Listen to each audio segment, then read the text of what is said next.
یہ عظمت باطل دھوکہ ہے، یہ شوکت باطل کچھ بھی نہیں، مٹی کے کھلونے ہیں سارے، یہ ظلم کے لشکر کچھ بھی نہیں۔ اللہ سے ڈرنے والوں کو طاقت سے ڈرانا مشکل ہے، جب خوف اللہ ہو دل میں تو یہ فیصلہ تیسرا کچھ بھی نہیں۔ اسلام اگر دستور نہیں، قرآن اگر منظور نہیں، تو پھر افسوس ہے اس آزا دے کر یہ ملک و ملت کچھ بھی نہیں۔ یہی مسجد، یہی کعبہ، یہی گلزار جنت ہے، چلے آؤ مسلمانوں، یہی تخت محمد ہے۔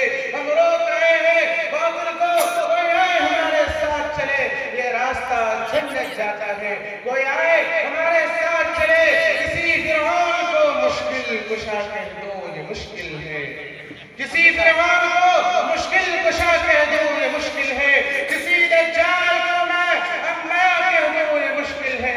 مجھے زنجیر پہنا دو، مجھے سولی پہ لٹکا دو، مگر میں رہزن کو رہنما کہہ دو یہ مشکل ہے۔ اگر اظہار عشق بغداد کا معنی بغاوت ہے، اگر مظلوم کی فریاد کا معنی بغاوت ہے، تو پھر میں ایک باغی ہوں، میرا مذہب بغاوت ہے، میرا مسکن بغاوت ہے، اور بغاوت کرنے والا کم از کم آزاد ہوتا ہے۔ دل آزاد، زبان آزاد، دم آزاد ہوتا ہے۔ محترم حاضرین، آج کی اس جلسہ میں میرا موضوع سخن مسلمانوں کی تباہی و بربادی اور ان کا علاج ہے۔ آئیے اس موضوع کے تحت ہم اپنی شاندار ماضی پر نظر ڈال کر مستقبل کی تعمیر و ترقی کے سامان تلاش کریں۔ قرآن کریم میں رب ذوالجلال کا ارشاد ہے وَأَعْتُوا الْأَعْلَانَ إِن كُنتُم مُؤْمِنِينَ، کہ تم ہی سربلند رہو گے اگر تم مومن ہو۔ تو یہ ارشاد باری ہماری پوری تاریخ کا اختصار ہے اور اسی میں ہماری ترقی کا راز مضمر ہے۔ تاریخ کے سینکڑوں واقعات یہ بتانے کے لیے کافی ہے کہ جب بھی ہمارا رشتہ اللہ سے اور ان کے دین سے مضبوط رہا، سربلندی و کامیابی نے ہمارے قدم چھوئے، اور جب اس رشتہ میں کسی قسم کی کمزوری آئی، ہمیں عزت و رفعت کے آسمان سے ذلت و پستی کے غار میں جا گرے۔ تاریخ ہمارے سامنے جنگ بدر کی مثال پیش کرتی ہے کہ جنگ بدر میں جو کامیابی ہوئی وہ صرف اسی رشتہ کی مضبوطی کی بنیاد پر ہوئی، ورنہ اگر کامیابی ہوتی تو کفار مکہ کو ہوتی، کیونکہ کفار مکہ تقریباً 1000 تھے اور بڑے جوش و خروش کے ساتھ تھے۔ ان کے پاس 700 اونٹ، 200 گھوڑے، یہ سب کے پاس تلواریں، دیگر جنگی ہتھیار موجود تھے، اور ادھر ابو جہل، عتبہ، شیبہ، ولید، حنظلہ، عبید، عاص، حرش، عبد المطلب شجاعت کے پیکر اور آزمودہ کار تھے، اور ادھر بے پیارے مسلمان، بے سر و سامان، کل تعداد 313 سواری کے لیے بلدو گھوڑے اور 70 اونٹ، ایک پر 3 4 آدمی سوار ہیں اور بعض پیدل ہی سفر کر رہے ہیں۔ کسی کے پاس نیزہ اور کمان ہے تو تلوار نہیں، اور کسی کے پاس تلوار ہے تو نیزہ اور کمان نہیں۔ محترم حاضرین، جب مقام بدر پر پہنچتے ہیں تو دیکھتے ہیں کہ کفار مکہ بلند مقام پر خیمہ سن ہو چکے ہیں، ایسے جگہ پر کہ اگر کسی کو پیاس لگے تو ایک گھونٹ پانی پینے کو نہ ملے۔ الغرض جنگ کے اندر جتنے سلاح اور جتنی چیزوں کی ضرورت پڑتی وہ سب کفار مکہ کو حاصل تھی، لیکن جب لڑائیاں شروع ہوتی ہیں تو کفار مکہ گاجر و مولی کی طرح کاٹے جاتے ہیں۔ کفار مکہ کا سب سے بڑا سردار ابو جہل، 2 بچے معاذ اور محبس کے ذریعے مارا جاتا ہے، اور عبداللہ بن مسعود ان کے سر کو جسم سے جدا کرتے ہیں۔ حضرات، آپ جانتے ہیں کہ عبداللہ بن مسعود کون ہے؟ اسی ابو جہل نے میدان جنگ کے اندر عبداللہ بن مسعود کو مارتے مارتے بے ہوش کر دیا تھا۔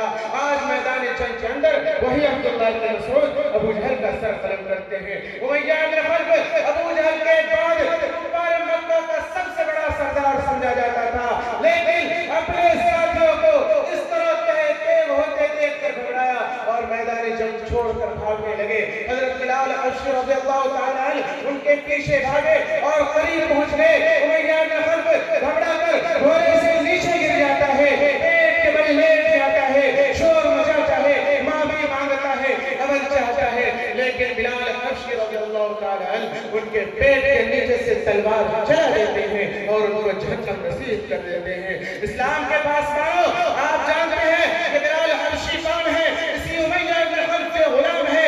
جب اسلام قبول کیا تو مکہ کے اندر تپتی ہوئی ریت پر لڑا کر پتھروں کی بڑی بڑی چٹانیں رکھ دیا کر دیتے تھے، تاکہ یہ حرکت میں کر سکے. راتوں کو زنجیروں میں لپیٹ کر اگلے دن ان کو کوڑے لگایا جاتا, طرح طرح کی اذیتوں اور تکالیفیں دی جاتی, یہاں تک کہ خود تکلیف دینے والے تھک جاتے تھے, اکتا جاتے تھے. کبھی امیہ بن کا نمبر آتا تھا تو کبھی ابو جہل کا نمبر آتا تھا تو کبھی اوروں کا نمبر آتا ہے.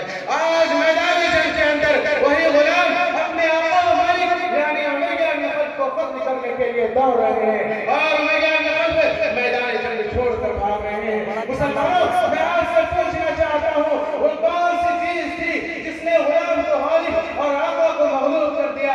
سچ فرمایا ہے اللہ تبارک و تعالیٰ نے قرآن کریم کے اندر, وَآتُوا لِعَلَىٰ مُؤْمِنِينَ, کہ تم ہی سربلند رہو گے بشرطے کہ سچے پکے مسلمان رہے. اسی طرح دوسرے کفار مکہ اپنے ساتھیوں کو اس طرح کہتے ہوتے دیکھ کر گھبرایا اور میدان جنگ چھوڑ کر بھاگنے لگے. 70 مقتول ہوئے اور 70 گرفتار ہوئے, اور مسلمانوں کو ایسی فتح حاصل ہوئی کہ جن کو تاریخ کبھی فراموش نہیں کر سکتی. لیکن افسوس پر افسوس, آج جہاں بھی دیکھیے, جس طرح دیکھیے, وہی مسلمان خوفناک طوفان میں گھرے ہوئے ہیں. کئی مسلمانوں کی عزت و آبرو کو پامال کیا جا رہا ہے تو کہیں مسلمان قرآن زندگی مسلمانوں.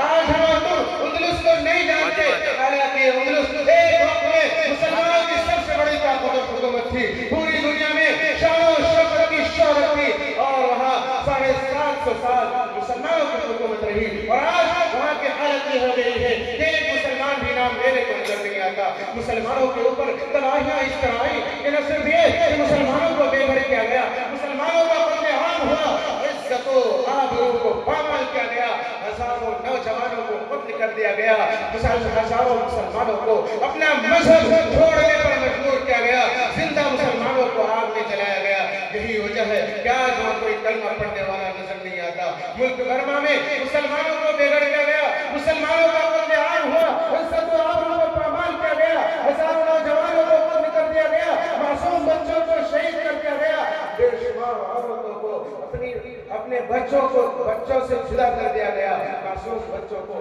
سخت سے سخت سزائیں دی گئی. جبکہ ملک برما میں مسلمانوں کی بہت بڑی تعداد موجود تھی. حضرات, آپ دور نہ جائیں, خود اپنے ملک کو دیکھیں, آج ہمارے ساتھ کیا نہیں کیا جا رہا ہے. کون سے ایسے مظالم ہیں جن کو ہم برداشت نہیں کر رہے ہیں, حالانکہ اسی ملک کے اندر ہماری حکومت رہی, اور آج ہماری حالت یہ ہو گئی ہے کہ ہم اطمینان کے ساتھ زندگی نہیں گزار سکتے. کہیں ہمارے قبض کی تدبیریں سوچی جاتی ہے, ملک سے نکالنے کے لیے منصوبے بنائے جاتے ہیں, کہیں ہمیں بڑے ملک کی کہہ کر بدنام کیا جاتا ہے. مسلمانوں, آج کیا ہماری حالت ایسی ہو گئی ہے, کسی شاعر نے کیا خوب کہا ہے کہ سوئی ہوئی قومیں جاگ اٹھی, بیدار مسلمان سوتا ہے.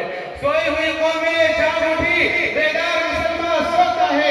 گہوارِ قلب مومن میں اب جس کا ایک کلمہ سوتا ہے. امت مسلمہ کے دھڑکتے دلوں, آج پوری دنیا کے اندر مسلمان ذلیل و خوار ہیں, غلامانہ زندگی بسر کر رہے ہیں. چاروں طرف سے جو ظلم و زیادتی کی آواز بنی ہوئی ہے. حالانکہ ایک زمانہ تھا کہ ہمیں دنیا کی ہر چیز سونپ دی گئی تھی, جس طرف قدم بڑھاتے جاتے تھے, بڑھتے اور پھیلتے چلے جاتے تھے. باطل کی کوئی قوت و طاقت ہماری راہ میں حائل نہیں تھی. اسلام کے پاس مانو, اسلام نے ہمیں بہت بڑا مقام عطا فرمایا ہے, لیکن افسوس کہ ہم نے اس کی کوئی قدر نہ کی اور اپنے اصل مقام سے ہٹ گئے. مسلمانوں, سمجھو اور ہوشیار ہو جاؤ, ورنہ لاپرواہی اور بے توجہی کا حال رہا تو یاد رکھے, ایک وقت ایسا آئے گا کہ ہماری باعظمت اور سربلند تاریخ مکروہ تاریخوں میں منتقل ہو کر دنیا کی تمام تاریخوں کے سامنے رنگ و نظر آئیں گی. مسلمانوں, آج ہمیں سوچنا چاہیے اور غور و فکر اس بات پر کرنی چاہیے کہ ہماری طرف تباہی کی راہیں کیوں بڑھ رہی ہے.